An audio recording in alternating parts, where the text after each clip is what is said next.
Hi, my name is Alex Davidson. I'm the manager and partner of LP Group Canada. And another common question asked, how will my refusal of visa to United States influence my application for a visa to Canada?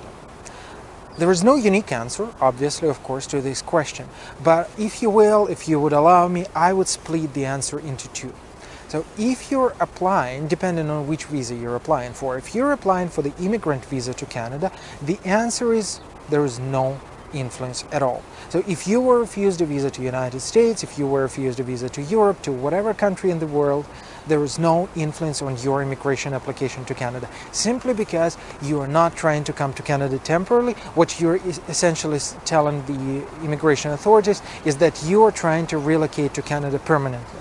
So as long as your application is fine, your language abilities are good, so you're meeting all the requirements of the immigration programs, including, of course, your criminal admissibility, everything is fine and you could come. There is no influence at all. However, second part of the answer, if we are talking about the non-immigrant visa or a temporary visa to Canada, that is another story. Refusal of a visa to any country in the world, including the United States, would probably be considered as a minus. Not the fat big minus, but yes, it's a minus simply because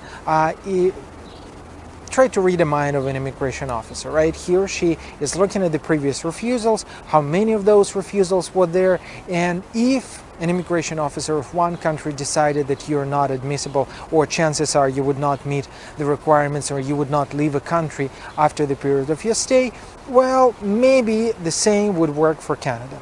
However, look, it's not necessarily mean that your visa to Canada would be still refused.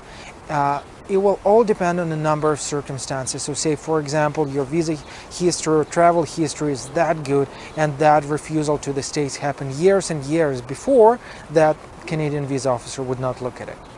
Or say, look, there are other circumstances, or you're coming to visit your relatives in Canada, or there is a specific reason for travel to Canada which has nothing to do with the United States, and in that case, that refusal would probably not influence the visa officer's decision. Please, though, remember one factor.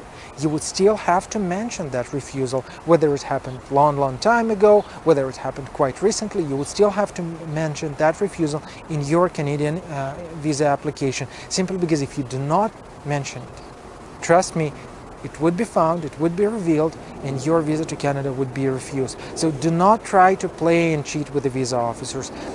Be absolutely honest with them, explain the circumstances, explain the fact that your visa was refused. You could put it in your cover letter as well, and trust me, it would be justified, and at the end of the day, if prepared properly, your visa to Canada would be approved.